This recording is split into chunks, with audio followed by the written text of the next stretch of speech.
Hey, before we start this video, please check if you still subscribe to the channel because it looks like YouTube keeps unsubscribing people from my channel. Thanks! So, Katie is in trouble again. I don't have words. It escalated in a way that I honestly did not see coming. Oh my God. It's not even tsunami, we're Sumageddon. If you're trying to get someone to sign a declaration and a state bar complaint, and this declaration says you're trying to get them to say the other lawyer through, why would you have your client or allow your client or not advise your client to put in a declaration that she's not my friend at all? Lori's irrelevant. She's not my friend. I don't know anything about Lori. She's not my best friend. This is going to be my face BuZgal all night. This is going to be me. I am this emoji all night. Excuse me.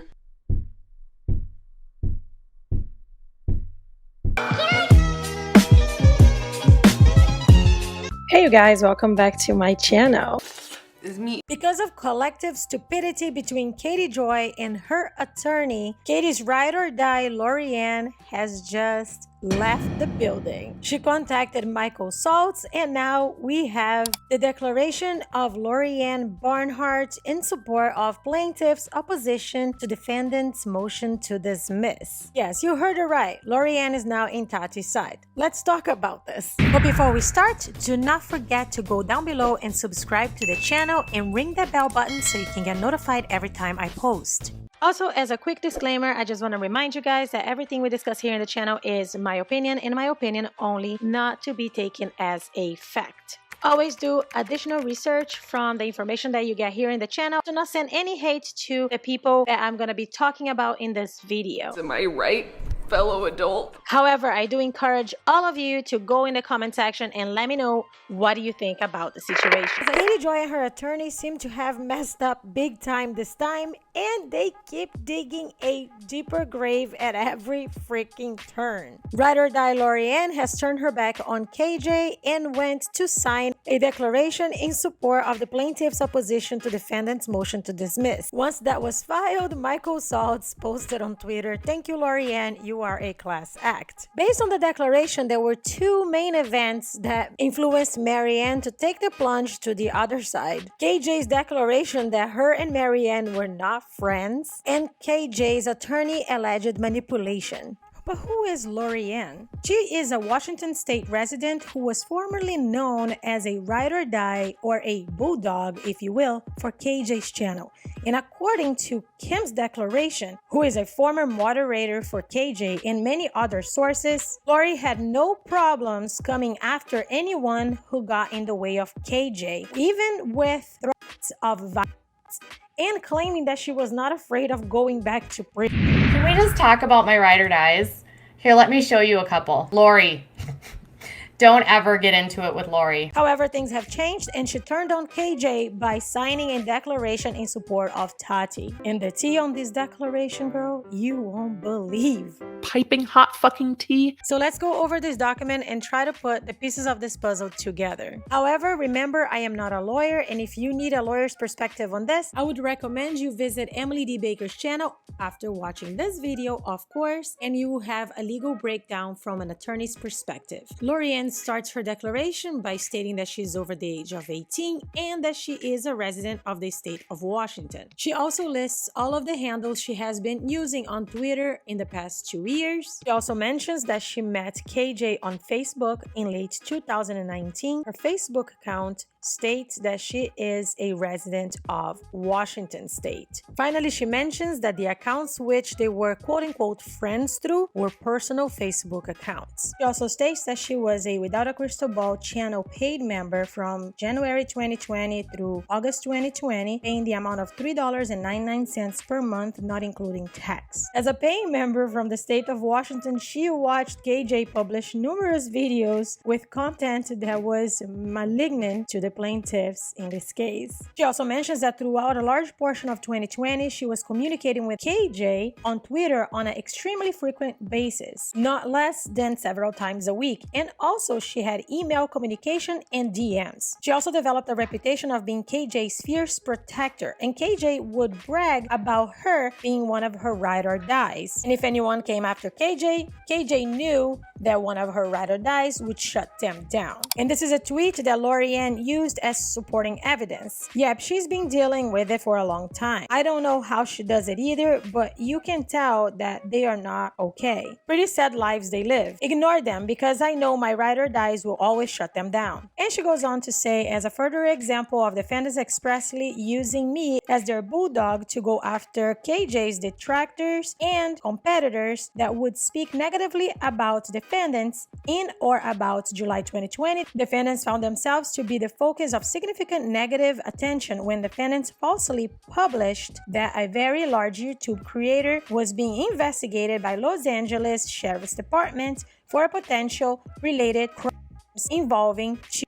Apparently, there never was such an investigation. As such, KJ publicly stated to another one of defendants' bulldogs that there was nothing to worry about with regards to the negative attention defendants were receiving because, quote, you and Lori will be on the hunt, end quote. A true and correct copy of the screenshot of said conversation from July 7, 2020 that I had obtained from Twitter is below. Before we go to the tweet, if you're not aware of the situation, Lori-Ann is mentioning about Sanders Kennedy video that he made on Shane Dawson allegedly being investigated right after Carmageddon. However, it was found out that it was a lie, and here is a little bit of his video. I did contact the sheriff's department. They exclusively told me, not just through my email, there is an actual investigation going down. What actually happened was that Sanders Kennedy reached out to the police and made a complaint trying to start an investigation. However, nobody came forward to make the complaint besides him, so there was no investigation. This basically ruined him. He haven't posted any videos in the past 6 months, and he also have hidden his subscriber count. So in the same day that he posted that video, Katie rushed to a live or to a video, whatever the hell she did, because now it's already deleted, but she claimed the same things he did. And obviously, just like him, it bit her in the touche. However, she didn't have the decency to stop making videos. I saw Sanders Kennedy video first. I don't understand why everyone is coming after you when you didn't release the information. It looks like they were all ready to take you down. I'm suspicious. Don't worry, you and Lori will be on the hunt. I couldn't find the entire video because it has already been taken down, but I found some footage in another channel. I'm gonna leave it here and you do with it whatever you will. Yeah, I definitely am not saying that anything evil has happened here. An investigation is merely that. So if involved in those chats, if you were not involved in those chats, if you know someone who was involved in those chats, help get the word out. I don't know who they're supposed to contact. I don't know. Sanders didn't have like information on where they're supposed to report things. I have reached out to LA County to see if they will respond and let me know where it can be sent to if they do need to contact them. I have reviewed KJ's supplemental declaration in support of her motion to dismiss. At paragraph 6, she states that she had been in contact over social media with me on only a few occasions. This is false. It is also false that she did not know that I was a resident of Washington. We were Facebook friends, and my state of residence was displayed on my profile. In addition, there had been instances over the course of our communications. Herein, I had specifically stated to KJ that I lived in Washington. So let's go right ahead to KJ's declaration in support of the defendant's motion to dismiss and see what she says about Lori-Ann. Prior to this lawsuit being filed, I had been in contact over social media with ANN BARNHART on a few occasions. I did not know Miss Barnhart was a resident of Washington. I am unaware of the state of residency of most of my subscribers and viewers because that information is not important to me or my business. When I refer to Miss Barnhart as my best friend, it was not meant literally or even seriously. It was a lighthearted comment on the fact that she had been a critic of mine and had turned into a supporter. I meant it in a hyperbole, and I believe the context makes that obvious to any reasonable person. I have had very limited interaction with Miss Barnhart, do not know her well, and do not consider her to be a friend at all, let alone my best friend. Lori didn't like me at one point and now she is my best friend. Lori's irrelevant. She's not my friend. I don't know anything about Lori. She's not my best friend. In addition, she also has expressed adoration towards Lori publicly. I have not found any evidence that she was aware of where Lori lives, but if you know of any leads, let me know down in the comments. On several occasions, KJ asked me to do certain things for defendants, such as mass flagging content of other detractors and competitors' YouTube channels. Defendants would ask me and others to help mass flag competitors. I have never in my life been ever a fan of anyone mass flagging anyone. YouTube channels that made negative comments about defendants in order to have their platform demonetized or taken away. Y'all! Sometimes the orders to mass flag someone's channel or content were made by KJ publicly, and sometimes the orders were sent by KJ to me in private messages on Twitter. One such account I was told to flag was Lil Red, a YouTube creator and competitor of defendants, who was publishing negative comments regarding KJ. On one occasion, I received a private message from KJ instructing me to also flag a YouTube creator and competitor's YouTube channel named Sherelle's World. As her agent, I followed her directions as requested and reported the channels to YouTube for having inappropriate content. I would never tell anyone to, I don't tell people to report things anymore ever. Why the you lying? Why you always lying? Please report her video. She cannot do this. This is against terms of service. She can't live stream me either. So please report her video. Please report her video. And fun fact that during this live, the moderator in the live chat thanking everyone for reporting it is actually her husband on his YouTube account. In this one instance on Twitter, she replied to a creator that she got the channel blocked and said that she hopefully is getting their channel terminated. And on this next tweet, she is advising people to unsubscribe to a creator she dislikes. On this next post, she also says, please report videos you see that directly target me by other creators. Here's another post on Twitter by Without a Crystal Ball saying, if this account comments to you under one of my tweets, please report her. And she kept going against this account saying, please report this account and any affiliate accounts. And before you say anything about the name of the account, in the terms of service of Twitter, it says that it is not a violation of policy to use parody, commentary, or fan accounts. That's a violation of terms of service. Yes, Katie, what you're doing is against the terms of service. You are not allowed to misuse any reporting, flagging complaint, dispute, or appeals process, including by making groundless, vexatious, or frivolous submissions. It's really beyond me how she thinks that nobody can find all of these contradictions all over the internet.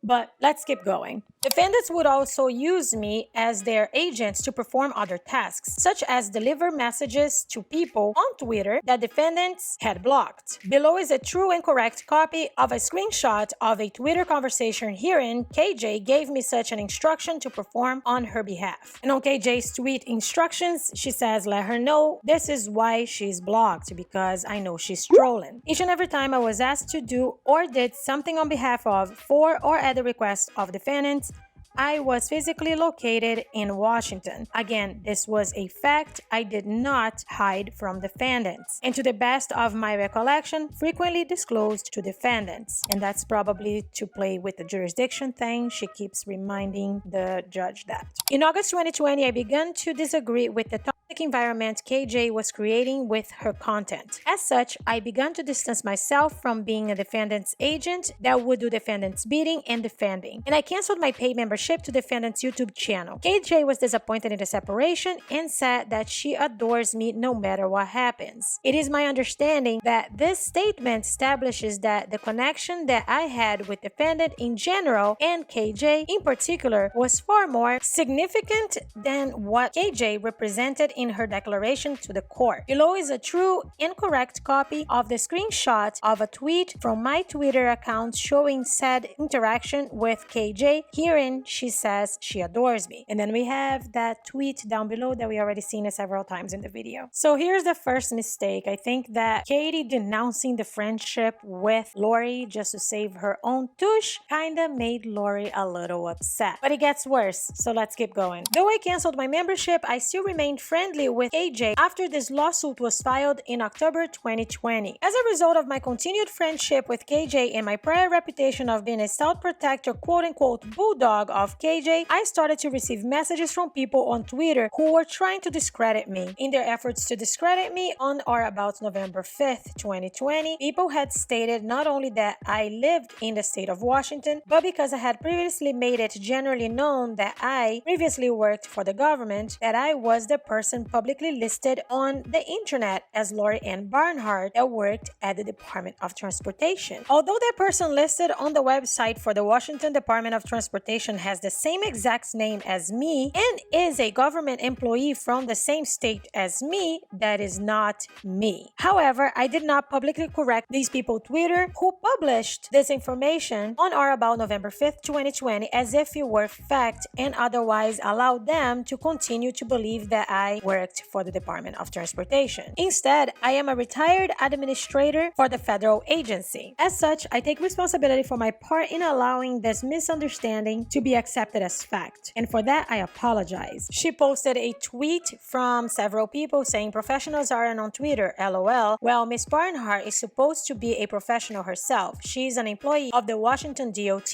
which is a government agency, and yet here she is conducting herself like a child. And I see why she didn't bother to correct people, because it was just a Twitter BS, because you don't want to be actually doxxed and you don't want people to know where you work. However, on Kim Fowler's declaration, she used the information about the DOT as fact and actually pulled up the information for that Lori Ann Barnhart into her declaration, potentially involving somebody who has nothing to do with anything into this whole mess of a drama. What?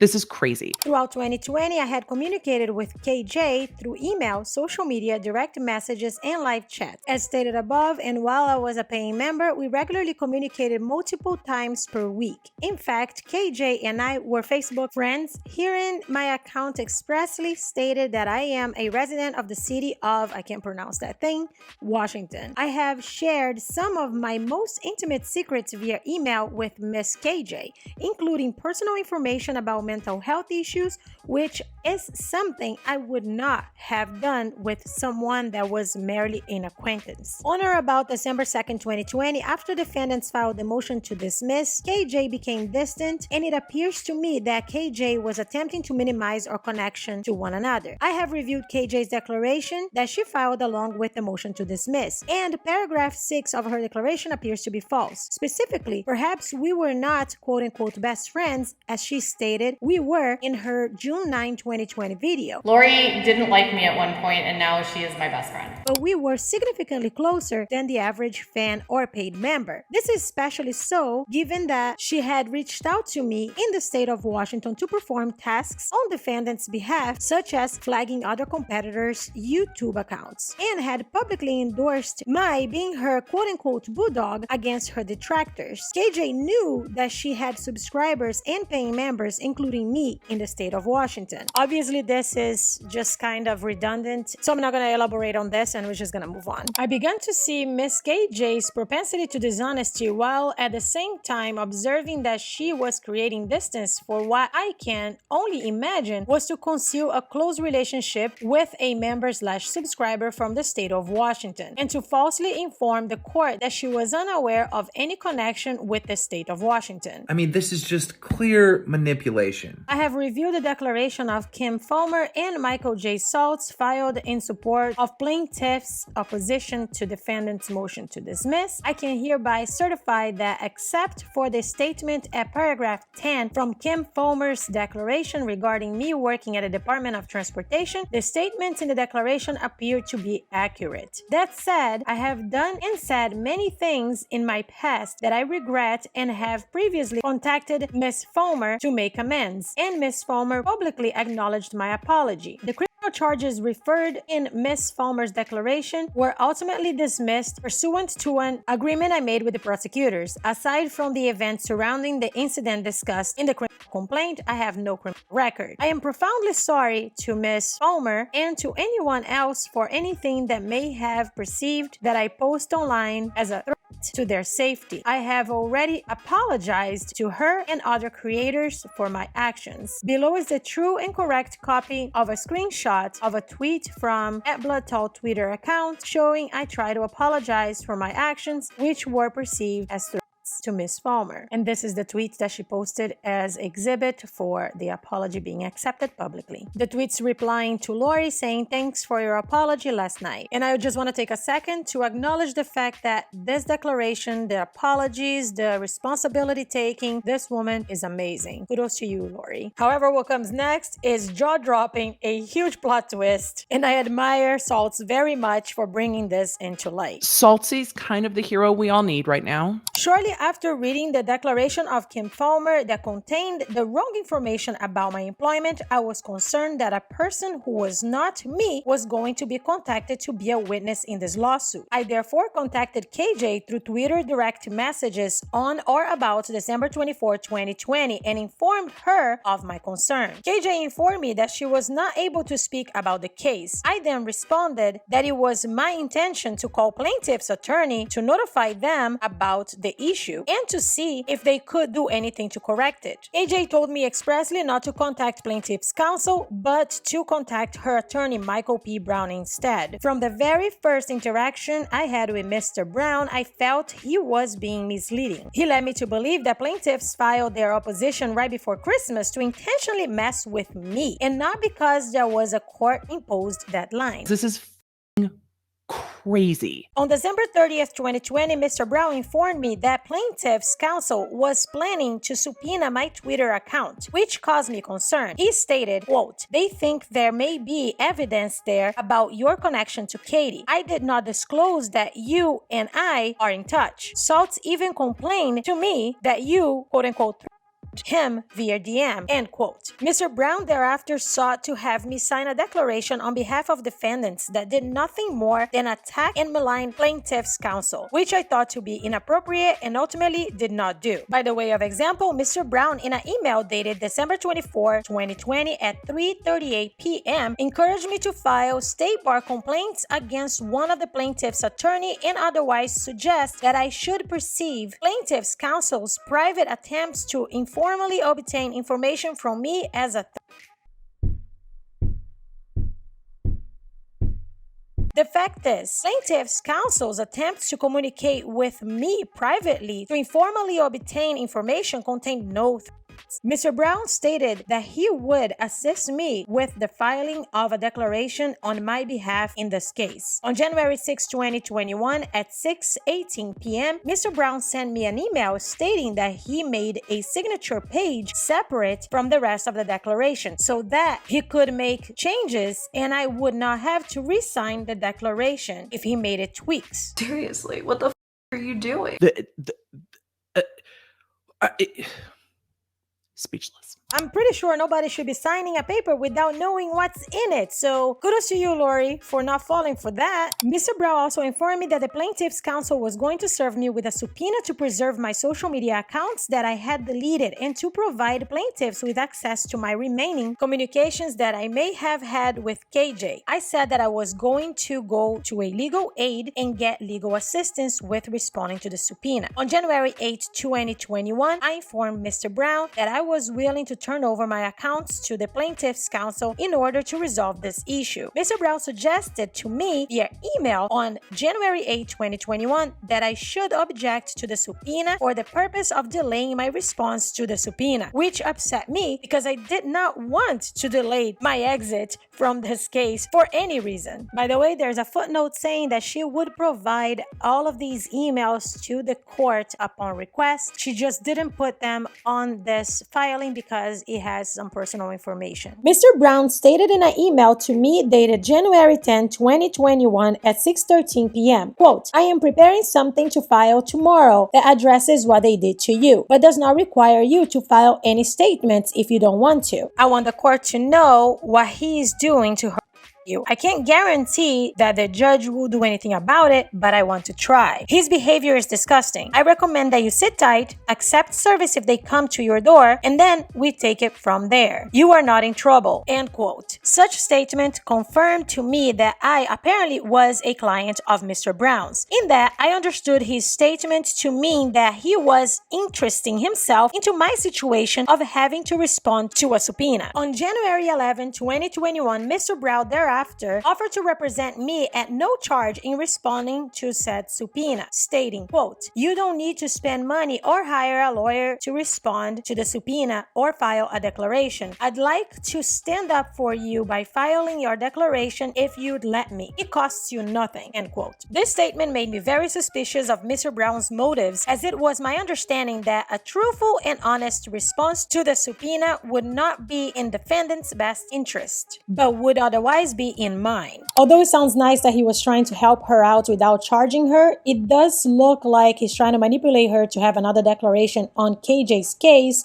and is even more sketch that he was trying to get her to sign a piece of paper without knowing the final result. And listen, there's nothing wrong with wanting to get more declarations to make her case strong, but the way that he went about it was completely wrong, in my opinion. And it reflects the fact that Lorianne decided not to do any declarations with them because she believed that they wanted to delay the response to the subpoena, and that would make the situation not in her best interest. So if she was already sketched up by what Brown was doing, now she just did not trust him at all. Specifically, I was not comfortable with having Mr. Brown controlling the production of my documents and or other evidence that would likely be detrimental to defendant's pending motion attacking jurisdiction and ultimately defendant's defenses to plaintiff's claims. I did not feel comfortable with Mr. Brown's offer of representation and stated intent to file objections solely for the purpose of delay of the subpoena. I also did not feel comfortable that Mr. Brown proceeded to give me legal advice in this case regarding how to respond to discovery and what I should say in the state bar complaints, that he was encouraging me to file against plaintiff's counsel. I was concerned that there would be a conflict of interest in representing me and Mrs. KJ because the information that I would be providing would contradict with statements KJ made in her declaration and therefore would be contrary to her interests. At no time prior to giving me legal advice did Mr. Brown advise me of any potential or actual conflicts of interest with regards to the representation of the defendants and myself as a potential witness against defendants. All I wanted to do was to make sure that everyone knew that the person with my name working at the Washington Department of Transportation was not me after the declaration of Kim Fulmer was filed. I wholeheartedly did not expect that defendant's counsel would attempt to use me so blatantly as a pawn in such an inappropriate way. So as per my understanding on this paragraph, she expressed the fact that she just wanted to fix a misunderstanding, and they started trying to get her to write a declaration and be part of the lawsuit, which clearly she stated in this that she didn't want to. She wanted to just get out of it as fast as possible. This is just insane. Very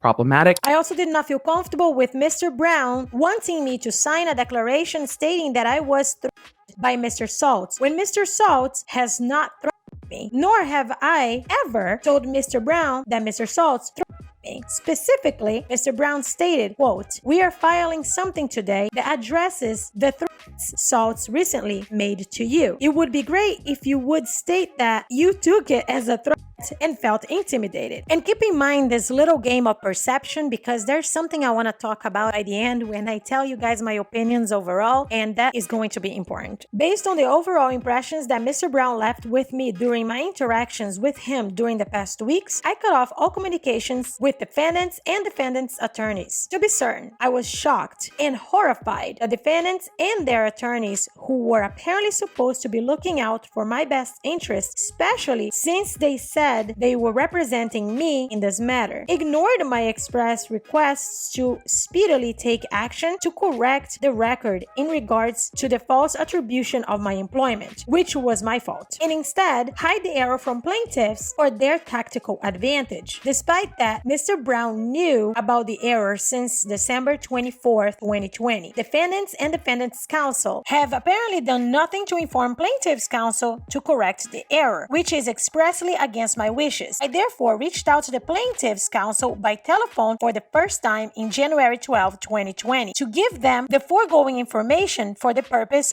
of settling the record straight and to inform them for the first time about the existence of the facts contained in this declaration. Alright, now that we are done reading this whole damn thing, let me tell you guys my opinions and point out certain things that I noticed here. The biggest thing that I thought it was really fucked up was the fact that they were trying to say that KJ did not perceive their relationship as a close friendship, whereas Lori was stating that she felt like they were friends. So they were trying to discredit Lori's feelings about the relationship, while at the same time expecting Lori to say that she felt by Salt. So they were manipulating her to the best interest of KJ, and that's very low. The second thing about the whole jurisdiction situation, where KJ tries to discredit her again, saying that she doesn't care where her subscribers are from and she was not quote-unquote aware that there was people in Washington, but she does direct her content globally. How do you possibly can say that you are not aware that you have people in Washington watching you? And even if you're not aware of it, the fact that you are oblivious or ignorant to that fact does not exempt you from the responsibility of any kind of injury that happens in that state. And in my opinion, they were very stupid by trying to manipulate her into writing some sort of declaration and ignoring her wishes to just resolve the situation as quickly as possible. They very rapidly lost her trust and they very rapidly got her very sketched out, and she just ran to Salt's arms.